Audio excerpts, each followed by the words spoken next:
Hi, my name is Matt Evangelista. I'm the director of theater here at the Performing Fine Arts High School of Lawrence. You're about to see an original production entitled Circle Game, written about domestic violence and urban stereotyping. We hope that you enjoy the production, and thank you for supporting us.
I remember he cared more about Gabby than I did. I remember the fight.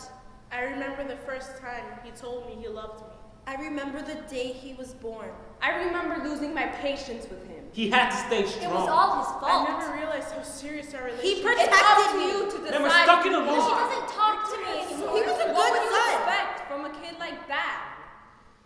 He was was such my a brother. waste. I remember once hearing a society creates the very thieves that they punish. Some people would have you believe that a society makes thieves and wrongdoers. After all these years of teaching, I'd like to think of myself as an active member of society, a valuable member of society. I don't look around my classroom and see criminals. I don't see black or white. I don't see gender. My classroom, it's like a melting pot. I see our future, our society's future, and it's frightening. I see all these students who have so much potential and are given all these opportunities. You see, it all comes down to choice. They have a choice. That's what makes it so scary. Their choices. No, society does not make thieves. It doesn't reach a hand into a stranger's pocket for their wallet. It doesn't pull the trigger. It doesn't abuse. A thief chooses to be a thief.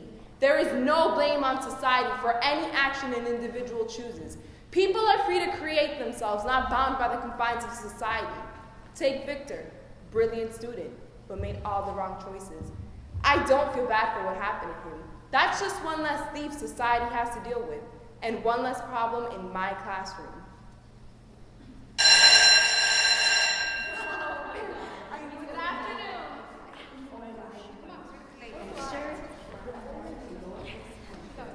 Good afternoon. Excuse me. Good afternoon. Excuse me. Good afternoon. We have a lot of work to do. Please take out your homework. We had homework? Did anybody do their homework? Anybody? I did. Thank you, Ramona. Why don't you go up to the board and show the class how to do the problem?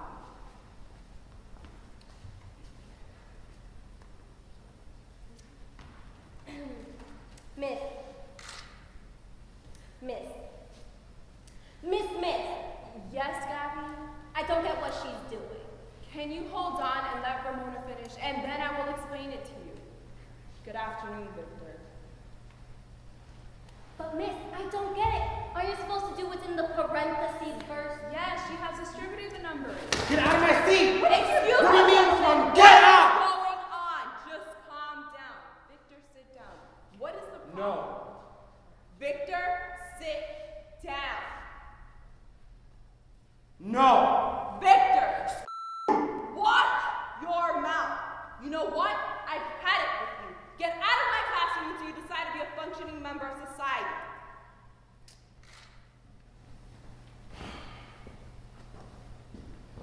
Man, this is stupid!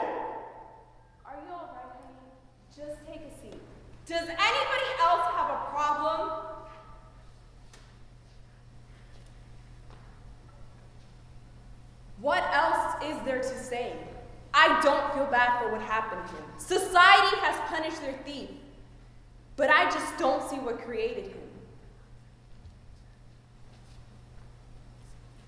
Have a nice weekend. See you all on Monday.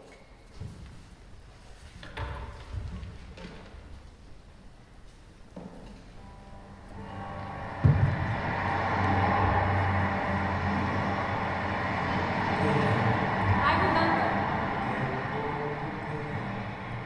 the first time I told my mother that I hated her.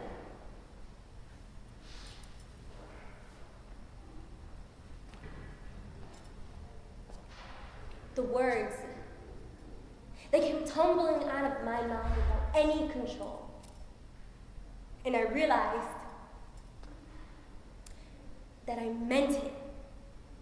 You know, there was no way of taking it back. I didn't want to take it back. How? How can I forgive her? She tore our family apart.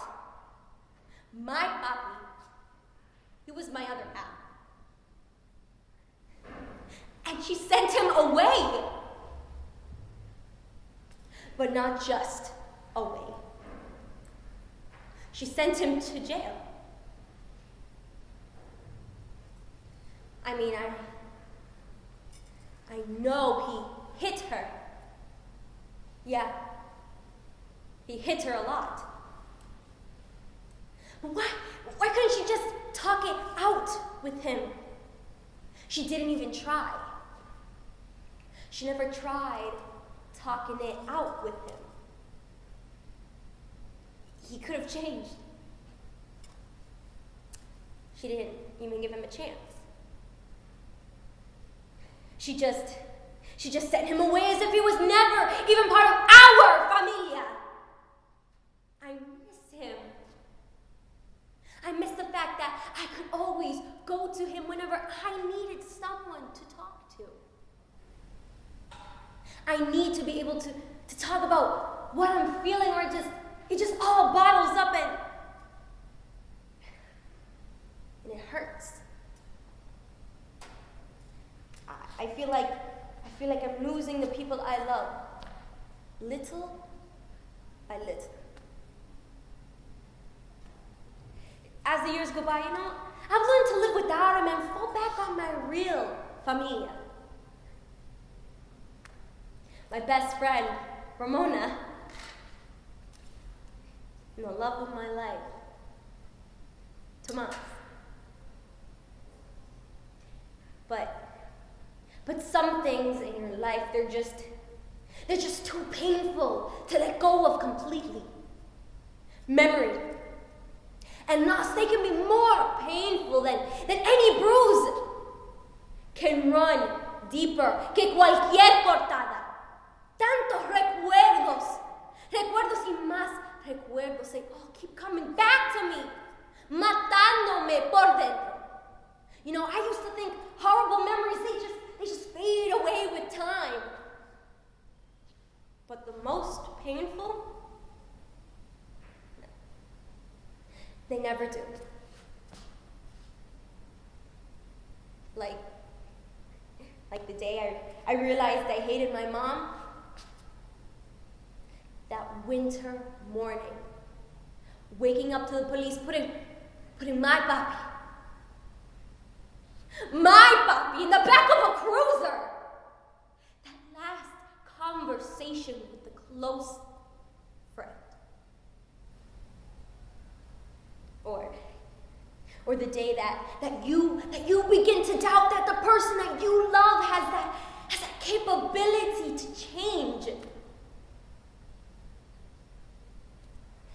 No matter what happens, I can at least sleep at night knowing I will never be like her. And I will never give up on my love.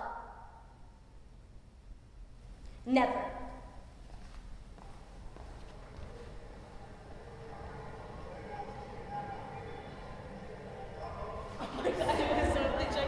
No, he wasn't. Oh, hey, let's go get some makeup.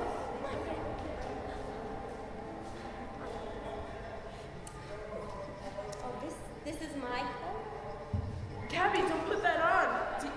Do you know how many other people put on that tester?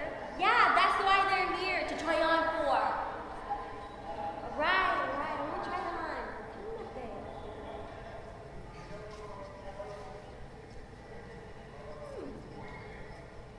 I mean, look at these eyeshadows. This is your color, you know, I hear purple. Really? Gabby, stop. You know I don't wear makeup. Hey, what's your problem? You know, we come out to have a good time together. Now just try this on. You know, maybe if you wore more makeup, you could impress other guys. Why would I need to impress other guys? Well, Ramona, you know, I just don't think you and Victor work together. Tu sabes, you're going places, Ramona. Victor, he's just bringing you down. I mean, seriously, you've seen what he did in class today. You could do better. Like my Tomas, you know, he's a real man. Yeah, he takes care of me. A real man? I didn't know they sent their girlfriend to the makeup store every week. Ramona, you said you wouldn't talk about this anymore. You know what? At least my boyfriend protects me. He takes care of me. Gabby. Victor? You know what? He's pathetic. Tomas, he keeps trying to help him out, make him into something. Ipaque. I'm not gonna be there for you when Victor ends up breaking your heart. Wait, Ramona,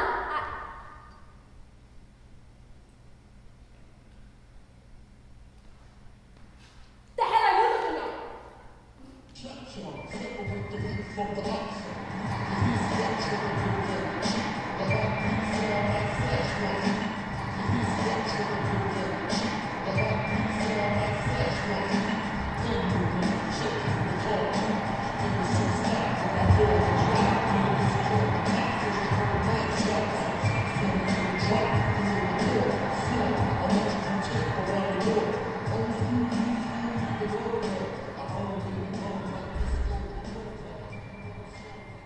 I remember walking up in this bodega with my mom when I was about 7 years old.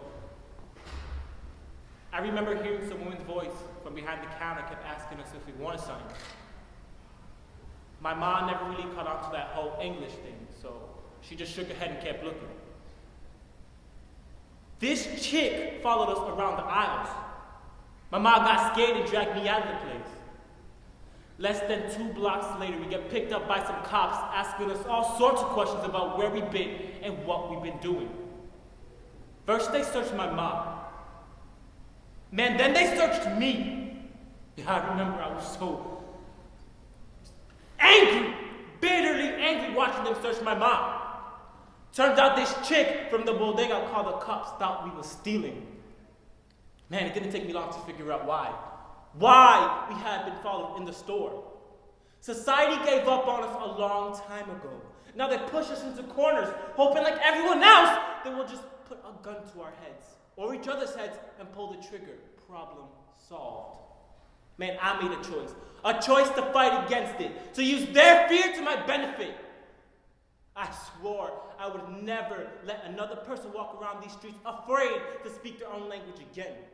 Afraid to be picked up by some idiot pigs because of the color of their skin. Man, that's my job here.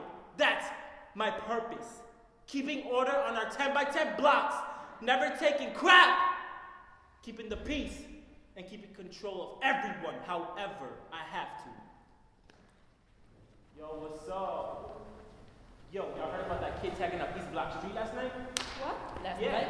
Nah, I took care of that. He won't be walking around here no more. That's my boy. Anyway. Yo, isn't that your girl? Hey, can I talk to you for a minute? Whatever you gotta say, you can say in front of my boys. No, not here. It's personal. Just be 2 minutes. Cut! Is there a problem? Nah, man. Nah. What's so important that we gotta talk in private? Well, I got in this really big fight with Ramona. And Then go to Ramona. I can't. She's mad at me. Tomas, I need you. Well, I'm busy. I'm with my boys right now. Okay. You know what? Fine.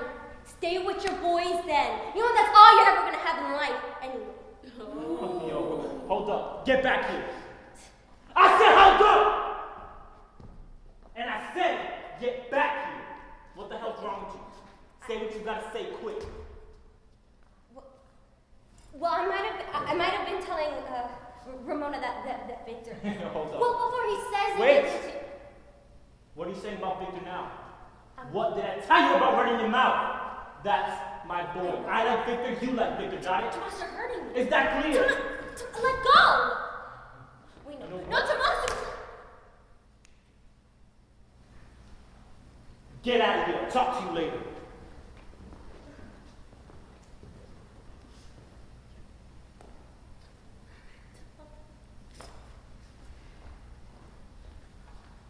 Yo, ain't that Vic? Yo, Vic. Oh, Victor, my man. Yo, hold up. Y'all ready for tonight? Yeah. All right. Park, midnight. Now get out of here. I gotta talk to Victor alone. Yo, you coming tonight? Man, I don't know. What do you mean you don't know? I'm trying to get you in here, man, but you gotta prove yourself. You gotta show him you can handle it. And plus, you said you needed the money. I know, but... You know what? Fine. Just remember that opportunities like this don't always come up. Man, I'll think about it. Park. Midnight. Alright. Society gave up on us. On me and Victor. And now we have to stay strong. Stay together. And what better way to show strength than keeping our circle and keeping our circle strong? Brotherhood, friendship, family. Man, we're unbreaking, forever binding. We're street soldiers, not some damn TV game. We fight to survive and survive to fight. With brotherhood and control comes peace.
Yes, I understand. I will speak to him tonight. I am sorry for the inconvenience. Have a great evening. It's young ma. Que Dios te bendiga. So, how was your date? Better yet, how was your date? It was fine. Really? Yeah. Victor, I talked to your maestra. You can't keep acting up in school like this. Don't you want to graduate? What would Ramona say? Man, whatever. No, don't whatever me. I have too much going on right now to worry about you. Te voy a decir una vez. Arréglate o te arreglo yo. Okay. Mírame. Mírame.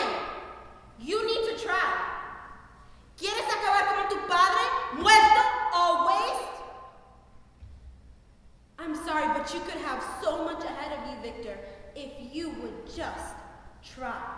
I'm sorry, Ma. Don't be sorry. You need to try harder. Is there any mail? Any bills? Anything?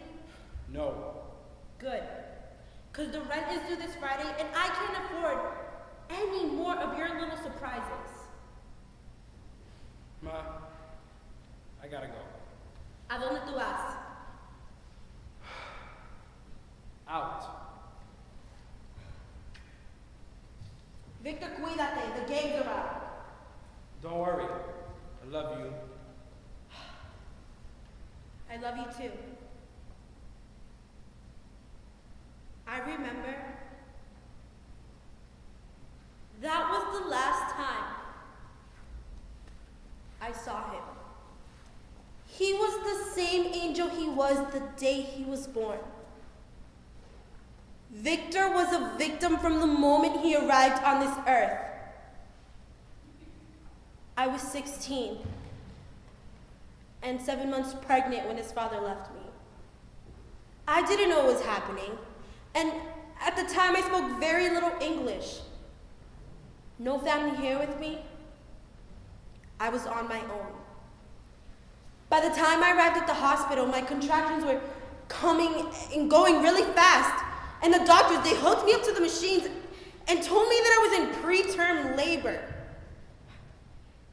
They were all talking really fast. And the only thing I understood was that I was gonna have my baby. I had to have an emergency C-section. Victor was only 4 pounds and 3 ounces, so small he could fit in my hands. Tiny and helpless. A few days later, I was able to hold him for the first time. The moment the nurse handed him to me, my heart was filled with joy. I was overwhelmed with so many emotions knowing that I was all that this little innocent angel had. All I could say was, "Hola, soy tu mamá. Te prometo que te protegeré para siempre. Te quiero mucho." His beautiful face looked up at me, and he made nothing else matter. Nothing was as important as he was. It's amazing how much one person can feel the pain left by another. When I finally took him home a few weeks later, all I could do was cry, because I knew that I could not offer him much but my love and protection as we sat in our tiny,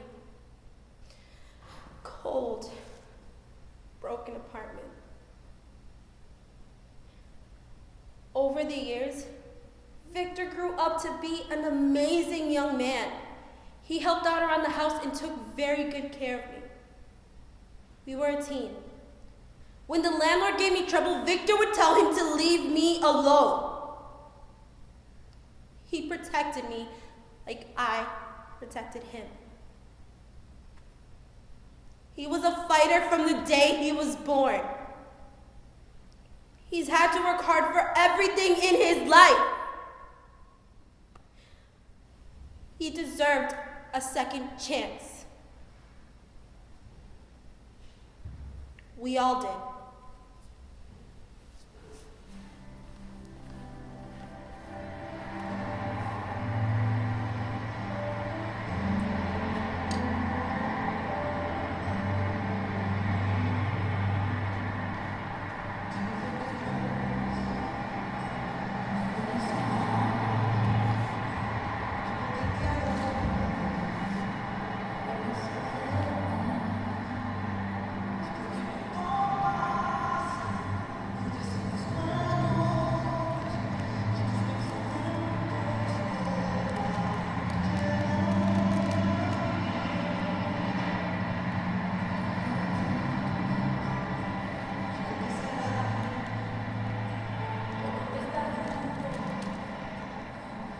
day? Well, your aunt got called in for work. She left money for pizza. What's that? A letter? Is it from Brown?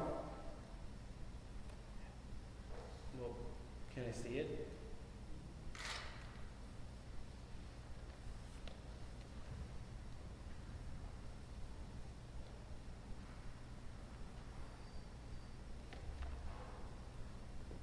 You got in? Oh, that's great. Why the sad face?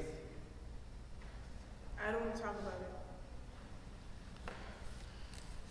Okay.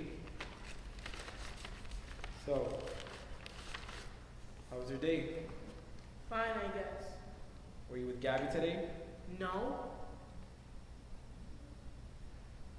Well, yeah, but What happened?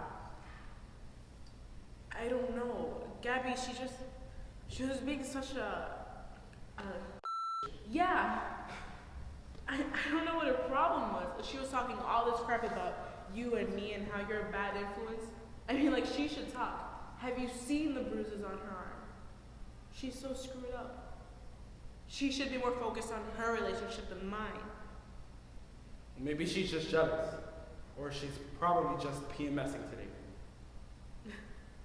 Stupid. Yeah, I guess so. So, what are we going to do about this Brown thing? I guess there isn't much to do. Why? I didn't get the scholarship. Okay, well, how much more do you need? Even with the loans, I'm gonna need about $10,000 more. I'm gonna either have to get a job or just find another school that will accept me.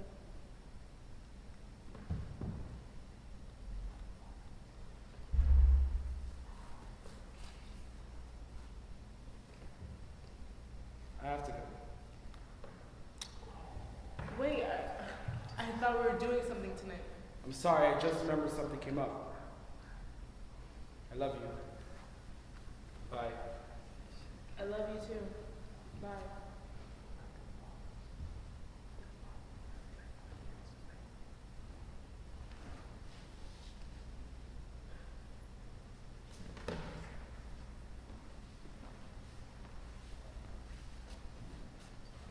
It was purple. A gorgeous shade of purple. Not like a Barney purple, but more like a dark lilac. It had purple, gold, and silver beads across the neckline, matching satin purple ties, and the skirt was long and flowing. It was the most beautiful dress I had ever seen. But I knew my mom would never be able to afford this. I knew she was secretly worried about being able to pay for my quince. I got home that night and I found my mom sitting in the kitchen. She already knew about my shopping trip thanks to Gabby's big mouth. She asked me if I wanted to wear the dress for my party. I lied and told her no. We didn't talk about it again. A few weeks went by and my mom started working more often at the diner. And then in December, she got a second job as a secretary in an office downtown. She came home late every night and she was gone by the time I got out of bed in the morning. Most weeks, she spent Sundays exhausted in bed. The night before my party, my mom greeted me at the door. She looked weary. Her hands looked frail, and she seemed thinner than before. When she looked up at me, she suddenly looked 10 years younger as she began to smile.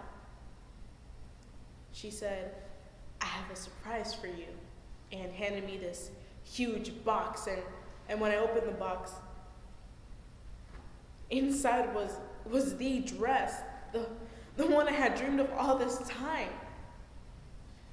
I felt so bad. I knew how hard she worked to get this for me. Going to the party that night, I felt so guilty.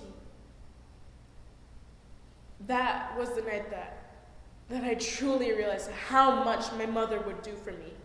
She worked 2 jobs to get me everything she could, and all I could think about at the time was that stupid party.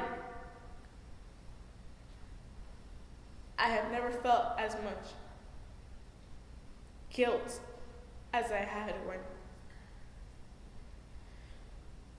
when she died last winter. Before she died,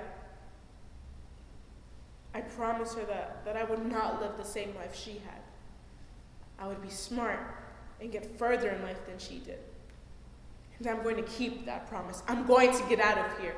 No matter what it takes, I won't ever live the life my mother had to live.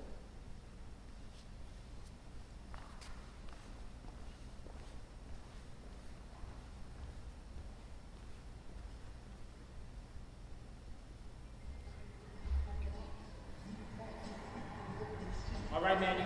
Pretty simple. All you gotta do is keep an eye on it. Ready? Nah, man, I don't think I can do it. What do you mean you can't do this, man? It's not that hard. Take it. Nah, man. Man, I said take it. Yo, man, just chill. Man, I'm just kidding. Can you please take it?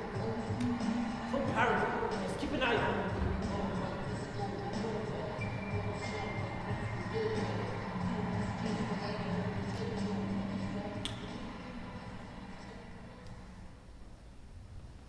Excuse me.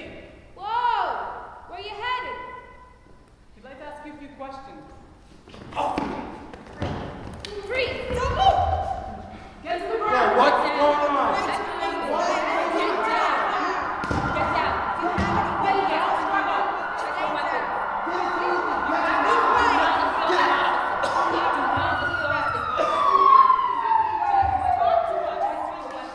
not assault. We got him. I repeat, we got him.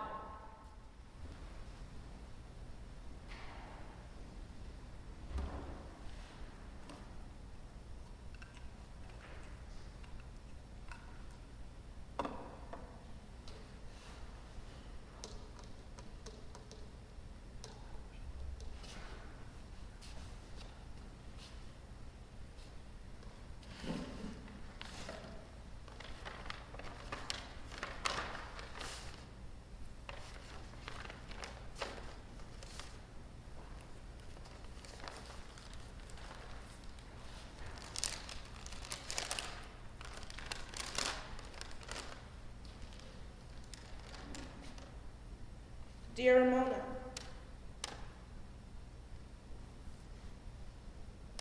I remember when I first met you. We were 9 and you were sitting at your desk while looking at brochures for Ivy League schools.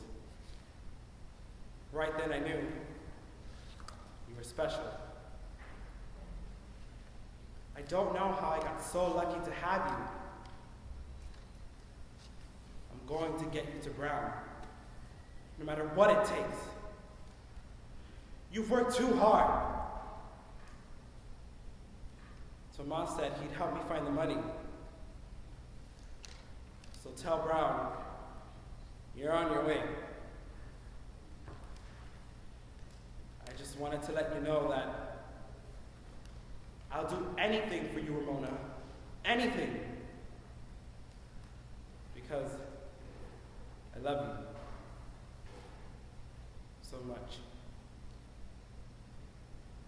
Love always. Para siempre. Victor. I'll see you soon.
Victor, I just got your letter.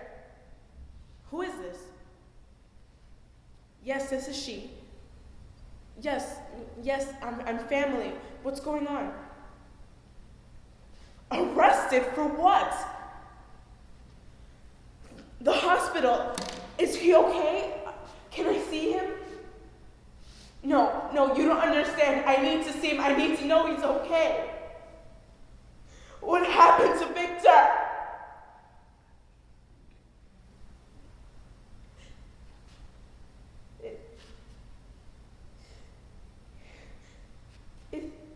Is he gone?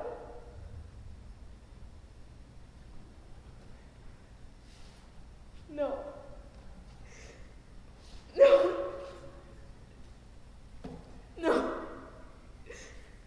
No, he can't. No, he can't be gone. You got hit because you deserved it. Mothers on welfare are just lazy.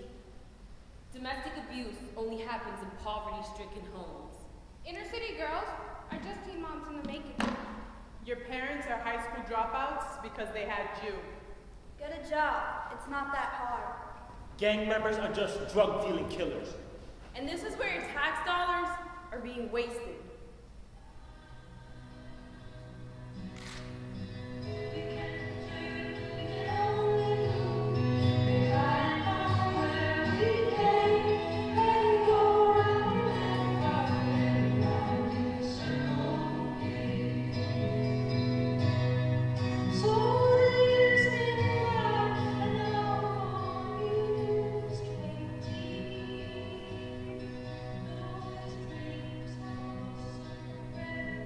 I was born 4 pounds, 3 ounces. Over the years, the medications, the treatments, the doctor visits, we just couldn't keep up. I never told anyone how weak my heart truly was. Not even her. And I remember that was the day I lost her. That was the day I escaped. Every time you watch the news, pick up a newspaper, read a magazine, or walk into a new city, ask yourself, are your judgments keeping us in our circle?